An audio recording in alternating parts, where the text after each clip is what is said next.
সকলের প্রিয় মানবিক মুখ্যমন্ত্রী শুধুমাত্র এই পেহেলগাঁও কাণ্ড নিয়ে নয়, পশ্চিমবাংলার বুকে যখন যে কোনো সমস্যা যখন হয়েছে, পেহেলগাঁও তো এখন জ্বলন্ত উদাহরণ আমরা সকলেই জানতে পেরেছি। তো তিনি প্রত্যেকটা বিষয়ের উপরে তিনি নিজে হাতে দায়িত্ব নিয়ে এরকম দায়িত্ব তিনি সামলেছেন। গত কয়েক বছর ধরেই আমরা দেখে এসেছি। পেহেলগাঁওতে যে ঘটনাটাই ঘটেছে, সেই ঘটনায় মমতা বন্দ্যোপাধ্যায় কোনো রকম রাজনীতির রং না দেখে এবং একজন ভারতবাসী হিসাবে, মুখ্যমন্ত্রী তিনি পরে, একজন ভারতবাসী হিসেবে, ভারতীয় নাগরিক হিসেবে আর একজন ভারতীয় নাগরিকের উপর যে দায় এবং দায়িত্ব, সেটা আমরা দেখলাম বাংলার মানবিক মুখ্যমন্ত্রী মমতা বন্দ্যোপাধ্যায় ঘটনাটি ঘটানোর সঙ্গে সঙ্গে তিনি দায়িত্ব নিয়ে সেখান থেকে আপনারা দেখেছেন পুরো দায়িত্বটা তিনি নিয়ে সেই কাজটা তিনি করেছেন। দেখা যাচ্ছে যে মানে বিরোধী দল অর্থাৎ কোনো বিজেপি নেতা সেখানে বলছে যে জঙ্গিদের বোনের সঙ্গে তুলনা করছে, যে মহিলা প্রথম পাকিস্তানে বোম মেরেছিল সেই জওয়ানকে জঙ্গিদের বোন হিসেবে সম্বোধন করছে। কি বলবেন আপনি? দেখুন, বিজেপির যে কালচার ভারতবর্ষের রাজনীতিতে আমরা দেখেছি, বিজেপি বারবার সাম্প্রদায়িক দাঙ্গা লাগানোর চেষ্টা করেন এবং সবসময় তিনি মানে ধর্মীয় সুশ্রুতির মাধ্যমে তারা রাজনীতিটা করেন। এখানে বিষয়টা হচ্ছে, আমরা সবাই জানি সোফিয়া কুরেশি এবং আমাদের আরেকজন মহিলা যে আমাদের দায়িত্বে ছিলেন ভূমিকা সিং, এখানে কে মুসলমান কে হিন্দু সেটা বিষয় না। বিষয়টা হচ্ছে একজন ভারতীয় হিসাবে এবং একজন মানে পদস্থ অফিসার হিসাবে তিনি নিজে মুসলিম হয়তো, তিনি কিন্তু সেটা না ভেবে পাকিস্তান যে আক্রমণ করেছে সেই আক্রমণটাকে তিনি এবং তানাদের নেতৃত্বে, টোটাল সেনাবাহিনীর নেতৃত্বে, যেভাবে আমরা 22 দিনের মাথায় আমরা 22 মিনিটে আমাদের সেনাদের নেতৃত্বে এবং বিশেষ করে আপনারা সকলেই জানেন ওখানে নাম দেওয়া হয়েছিল সিন্দুর, সেই জন্যে মহিলাদের দিয়ে ভারতীয় সেনা জওয়ানরা এই অ্যাটাকটা করেছেন। তো বিজেপির কালচার হচ্ছে তাদের যে রাজনীতি, নোংরা রাজনীতি, তারা সেই নোংরা রাজনীতিটা করেছেন। সেনাবাহিনী তার সেনাবাহিনীর মতো তারা কাজ করেছে। আচ্ছা, সামনে 2026 বিধানসভা নির্বাচন, যেভাবে বিরোধী দলনেতা অর্থাৎ হিন্দু ভাই বলে যে একটা প্রচার শুরু করেছে, তাতে কি মনে করছেন এই অঞ্চলে সেখানে কোনো প্রভাব পড়তে পারে বলে ভোটে 2026 বিধানসভা? দেখুন, 2026-এর নির্বাচন শুধু সময়ের অপেক্ষা।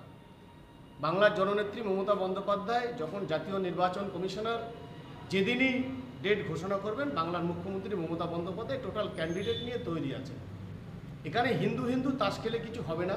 আপনারা ইতিমধ্যেই আপনারা জানেন আমাদের যে সমস্ত জেলা আছে সেই জেলার তিনি ইতিমধ্যেই চেয়ারম্যান এবং সভাপতি তিনি প্রত্যেকটা জেলায় তিনি তৈরি করে দিয়েছেন এবং প্রত্যেকটা জেলার সভাপতি এবং চেয়ারম্যান দায়িত্বশীল লিডার এবং বাংলার মাননীয় মুখ্যমন্ত্রী মমতা বন্দ্যোপাধ্যায় এবং আমাদের দলের সাধারণ সম্পাদক অভিষেক বন্দ্যোপাধ্যায় যেভাবে খুঁটিয়ে এবং বিগত 1 বছর ধরে অভিষেক বন্দ্যোপাধ্যায়ের নেতৃত্বে যেভাবে খুঁটিয়ে এই জেলার সভাপতি এবং চেয়ারম্যান তৈরি করা হয়েছে, তাতে সমগ্র পশ্চিমবাংলাবাসী তৃণমূল কংগ্রেসের যারা কর্মীবৃন্দ তারা অত্যন্ত খুশি এবং আনন্দিত।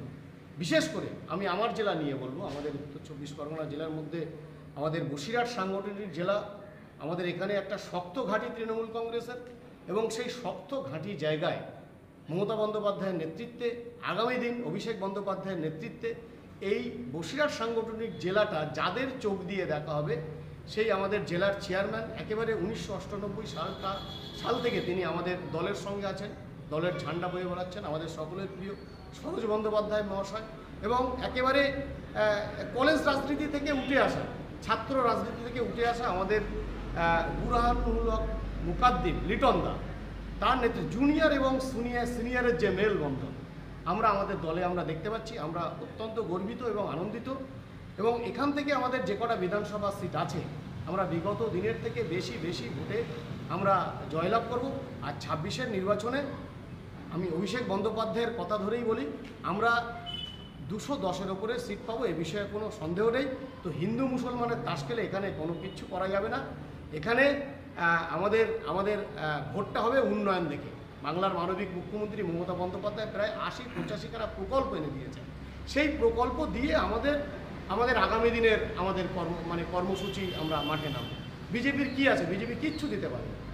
বিজেপি পশ্চিমবাংলার জন্য কিচ্ছু করেনি, বরঞ্চ পশ্চিমবাংলাকে বারবার বঞ্চনা করেছেন। 100 দিনের টাকা অন্য রাজ্যে পেলেও আমাদের পশ্চিমবাংলা পাচ্ছে না। তার কারণ 100 দিনের কাজে আমরা 1 নম্বরে ছিলাম।